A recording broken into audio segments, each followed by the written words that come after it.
buenas noches, ¿cómo les va? Gracias por acompañarnos como siempre, soy Carlos Brown. Estamos todos los días viernes a las 23 horas por Canal Rural, y a través de Canal Rural por Cablevisión 73, DirecTV 125, Telecentro 516 y Telered 74 y 401 en nuestro programa El Estado que Viene. Y bueno, siempre tratamos de analizar temas que hacen a la problemática productiva, a las cuestiones que hacen a las cuestiones sociales, sabiendo que este es un canal que tiene una gran incidencia en los temas vinculados con el sector agropecuario, una gran incidencia en los temas que se vinculan con el interior del país y también una importancia grande en el conurbano bonaerense, pero particularmente tratando, vuelvo a insistir, los temas que más afligen a nuestra comunidad. Y hoy hemos traído a Mirta Tundi. ¿Cómo te va? ¿Cómo estás, Tato? Gracias por venir. No, gracias a vos. Diputada de la Nación, del Frente Renovador, pero fundamentalmente una mujer que siempre, y yo te conozco hace ya unos cuantos años, siempre te has ocupado de los temas que complican a la gente desde el punto de vista de la tercera edad, en primer lugar, pero en general las cuestiones sociales, las cuestiones que a uno a veces lo hacen sentir mal porque no se vive bien, y a estos años en la legislatura y seguramente en el próximo periodo, porque sos candidata y seguramente vas a ser reelecta, seguirás ocupándote de esto y has ocupado y estás ocupando en este momento la presidencia de una comisión muy importante.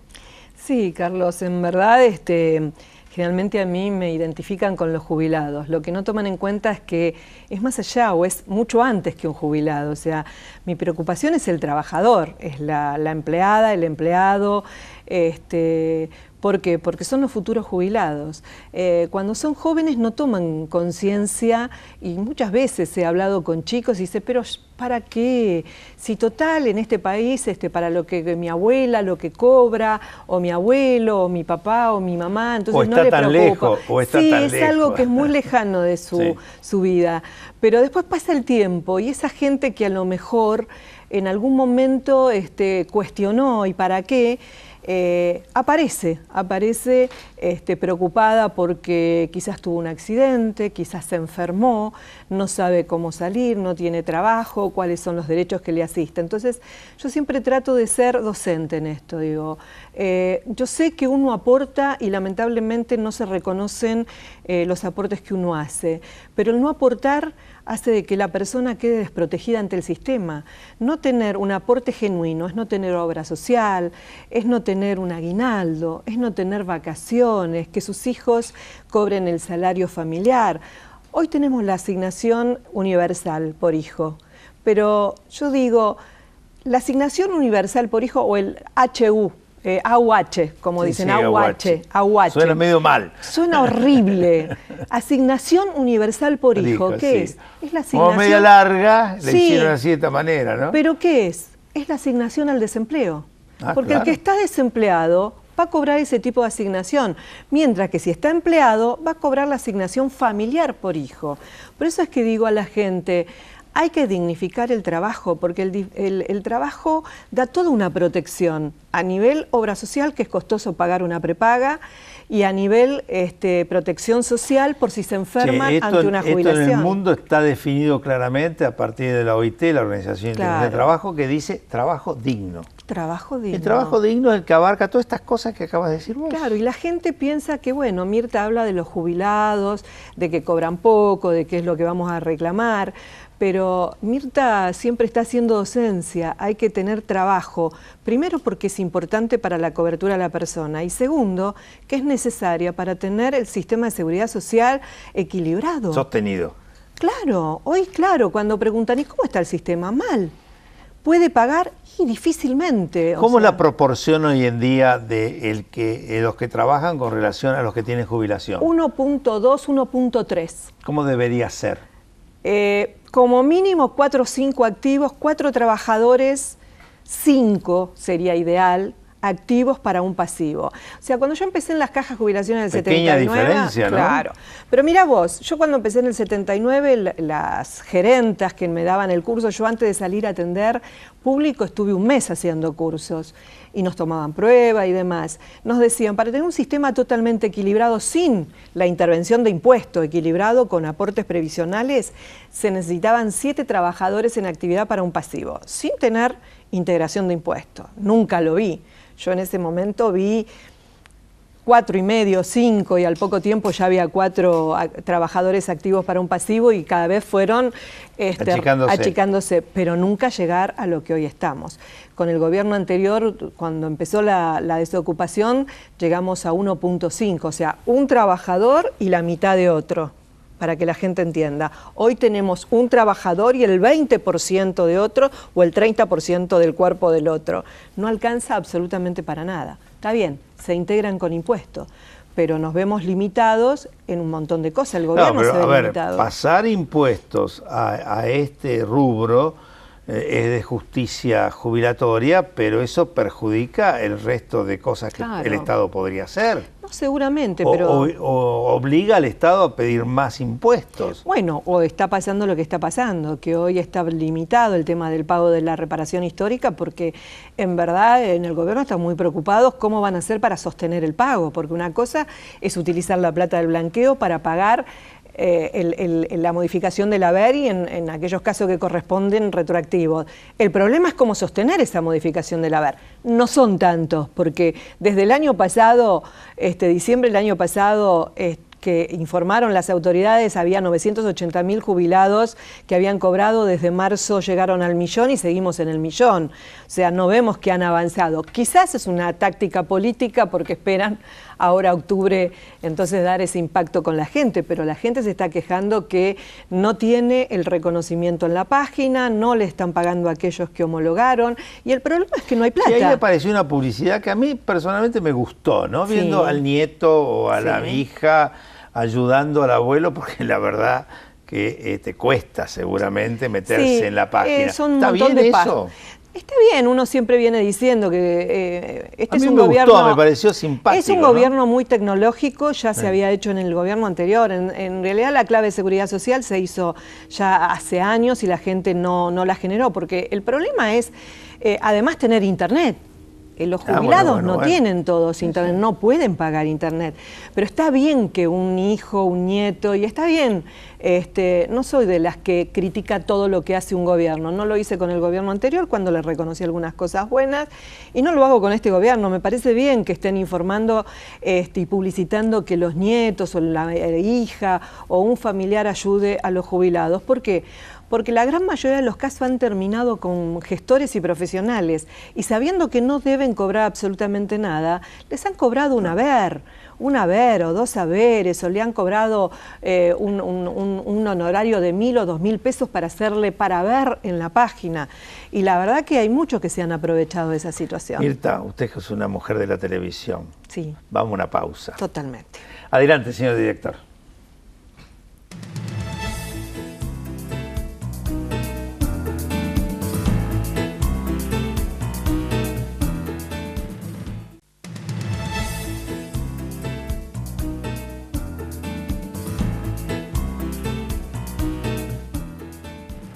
Continuamos. Estábamos tocando algún tema importante vinculado con de la reparación, ¿no? Sí.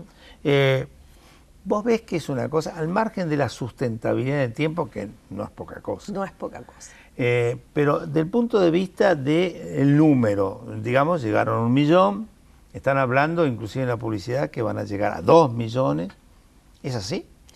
Es así, si nos vamos y nos remitimos, como buen periodista también que sos, y uno va al archivo a ver si lo sostiene o no lo sostiene. Recordemos que cuando el presidente Macri hace el anuncio en un centro de jubilados dice 2,5 millones. Después nunca más se escuchó esa cifra, ahora se escucha 2 millones. Bueno, teóricamente son 2 millones que están dentro del listado. Después que a los 2 millones les aumenten sustancialmente el haber, no, porque hemos visto que sí es cierto, y muchos jubilados quizás lo han votado este gobierno diciendo, bueno, por fin este gobierno nos pagó. Recordemos que muchos sectores de la oposición acompañamos con modificaciones, no porque yo haya estado de acuerdo en un 100% con la reparación histórica, porque no es una reparación, es un reajuste administrativo, y quienes venimos trabajando en previsión, como en mi caso desde el año 79, muchas veces se han hecho ajustes administrativos. El decreto 648, los bocones serie 1, serie 2, o sea, son reajustes administrativos que no alcanzan a todos los jubilados. Y esto tampoco alcanzó a todos los jubilados, porque yo siempre lo pongo en números. Si yo digo que hay 6.700.000 jubilados y pensionados en el universo de ANSES, y esto está alcanzando o alcanzaría 2 millones, ¿cuál es la diferencia? 4.700.000 que quedan afuera. Ahora, esos 400 y pico mil, 4.700.000, perdón. Muchos de ellos están con buenos haberes jubilatorios. No, la gran mayoría con haberes mínimos. Ajá. La gran mayoría con haberes mínimos. Y hay muchas personas que han salido del haber mínimo. Dice el gobierno que más de 500.000 jubilados salieron del haber mínimo. Nunca nos quieren informar en qué proporción. Yo desde mi lado que atiendo... ¿Qué significa en qué proporción? Claro, digamos, porque ¿cuánto nosotros... más? Claro, nosotros pasamos por, cada vez que viene el jefe de gabinete, pedimos por, de acuerdo a tramos, de 100 pesos o de 100 a 500, de 500 a 1000. Ellos directamente van al tramo de 1.500 pesos, tanta cantidad a 1.500 pesos. Pero en ese tramo de 1.500 pesos tenés gente que recibió 10 pesos, 50 pesos, 100 pesos, 500 pesos. Cuando decís 1.500 pesos son de aumento. En realidad, ellos ponen aumento a 1.500 pesos, a 1.000, hasta 1.500 pesos, llegaron tanta cantidad de jubilados, de 1.500 a 2.000 pesos o a 2.500 pesos, pero en el tramo de hasta 1.500 pesos, no tenés que todos cobraron 1.500 pesos. Vos tenés gente que cobró 10 pesos, gente que cobró 50 pesos, gente que cobró 500 pesos. O sea, vos tenés un número importante de jubilados de haberes mínimos que han salido del mínimo, pero por 10 pesos o 50 pesos o 35 pesos. O sea, no es diferente la situación de un jubilado que ahora con el aumento se fue a 7.290 pesos a que cobre 7.350 pesos. ¿Cuál es la diferencia? No, está bien, correcto. ¿Me entendés? Correcto. Entonces, el gobierno nunca te informa eso. Decime una cosa, hay una cantidad importante de jubilados que hicieron juicio, que tienen sentencia, pero no, la sentencia no está firme, sí. Consecuentemente todavía no han recibido, están en la Cámara esperando, ¿no? que les resuelvan con toda la lentitud que ya conocemos. Y esos muchos dijeron, no aceptamos. Sí. ¿Está bien?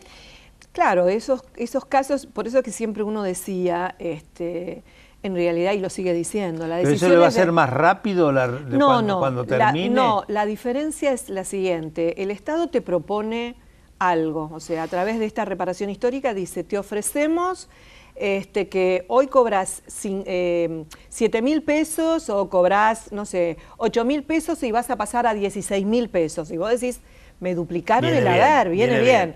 Ahora vas al abogado y te dice, bueno, está bien, usted va a aceptar lo que le ofreció el Estado con la reparación histórica, son 16.000.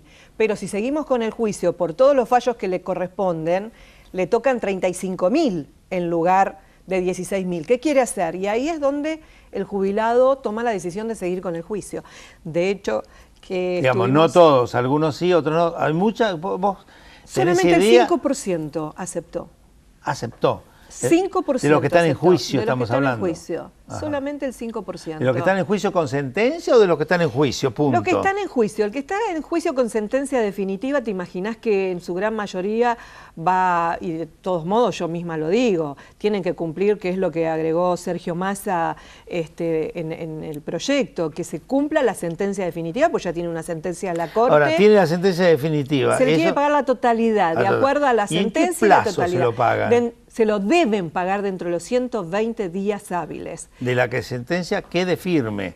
Pero de que sea notificada. O sea, a partir del momento que la justicia le notifica y el expediente pasa al ANSES, ingresa el expediente judicial junto con el administrativo. A partir del momento que ingresó al ANSES, son 120 días hábiles. Y eso el abogado lo sabe. Che, ¿y se está cumpliendo?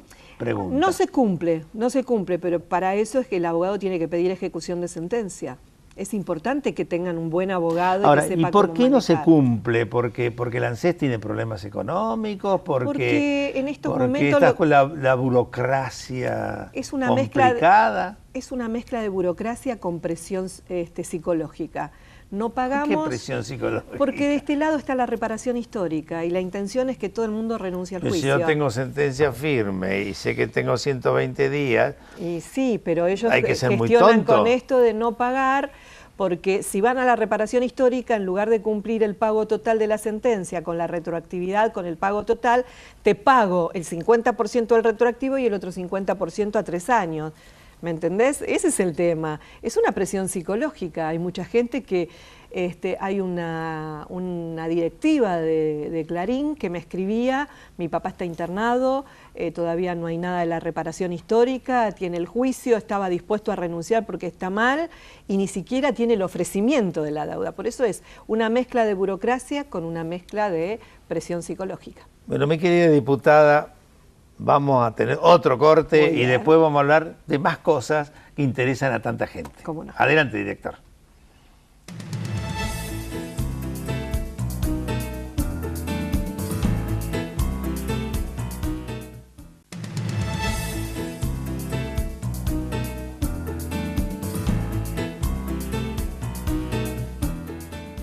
Bueno, cuando terminó el bloque yo dije diputada nacional. Entonces no puedo dejar pasar este último bloque sin preguntar a la diputada que está terminando un mandato muy exitoso. Yo he tenido la ocasión de estar contigo 2 años, así que lo he visto, Gracias. no me lo han contado, y que seguramente va a ocupar otros 4 años más.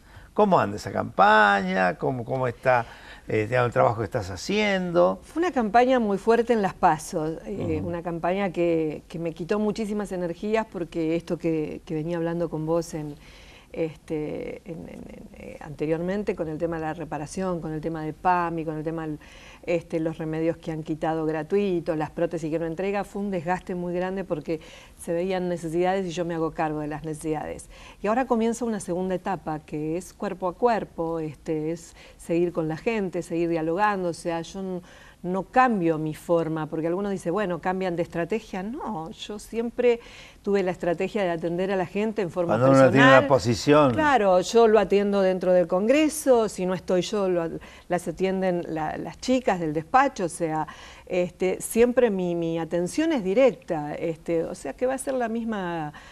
el mismo estilo, porque es de la única manera que uno puede estar enfrente de la gente, escucharla y saber cuáles son los problemas, que a veces podemos solucionar cuando es un trámite administrativo y ver de qué manera, o ayudarlos a iniciar un trámite, pero cuando es una decisión de pago, por ejemplo, la reparación histórica es una decisión del gobierno, ya no es una decisión de ningún diputado. No, pero seguramente debe haber muchos, me imagino, conociéndote como te conocen. Yo recuerdo en algún otro programa que viniste y que en ese entonces salíamos en directo, sí, la cantidad de llamados telefónicos, y hoy seguramente cuando nos vean el viernes va a haber una gran cantidad que te va a estar mirando.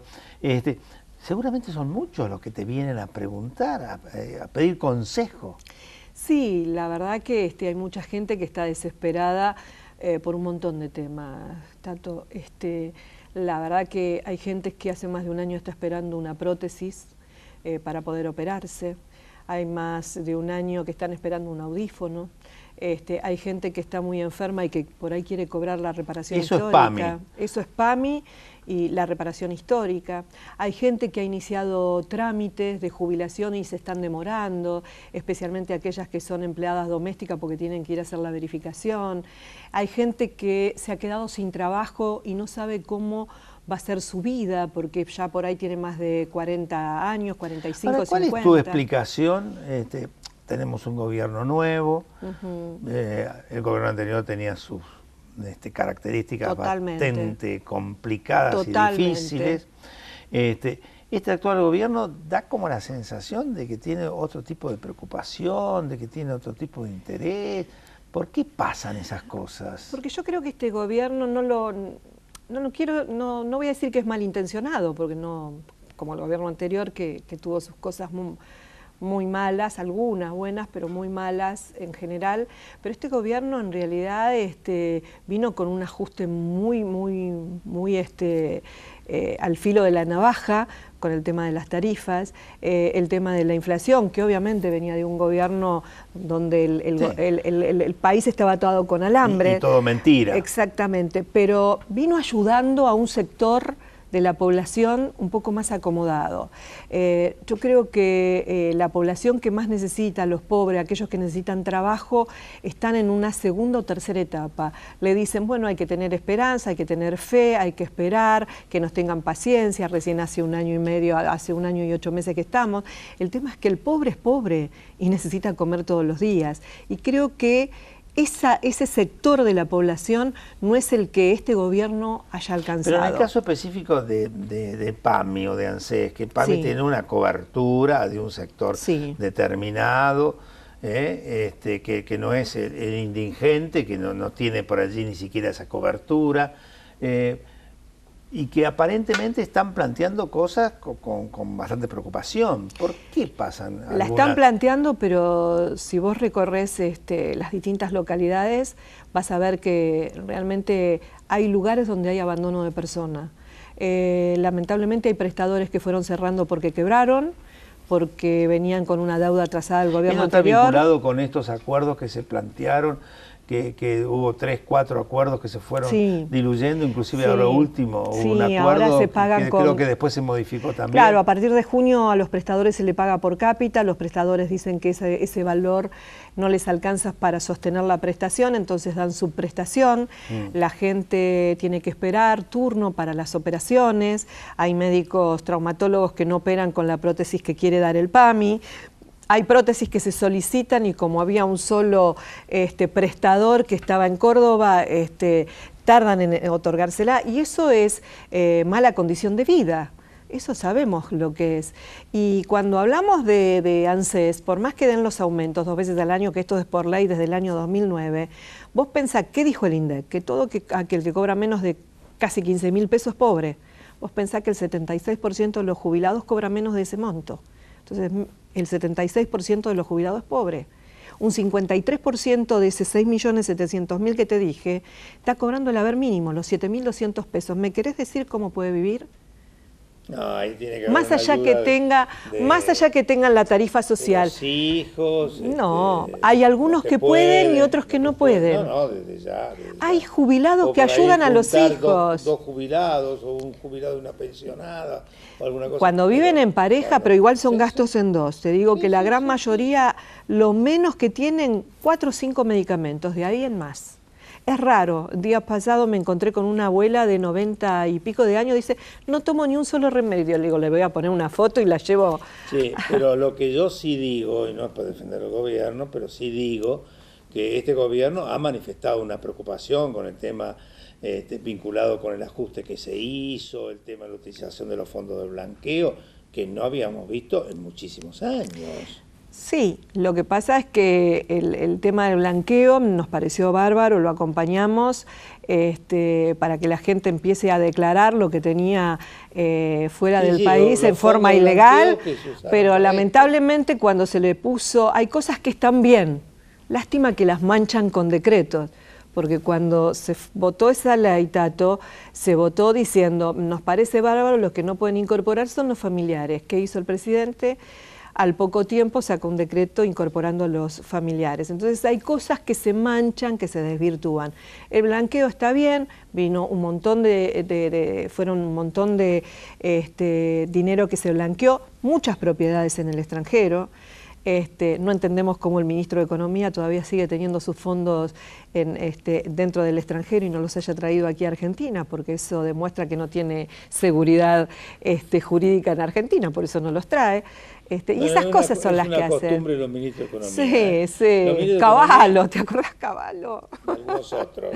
Y algunos otros. Vamos a dar nombres porque no nos queremos pelear, pero los ministros de Economía tienen una costumbre media rara.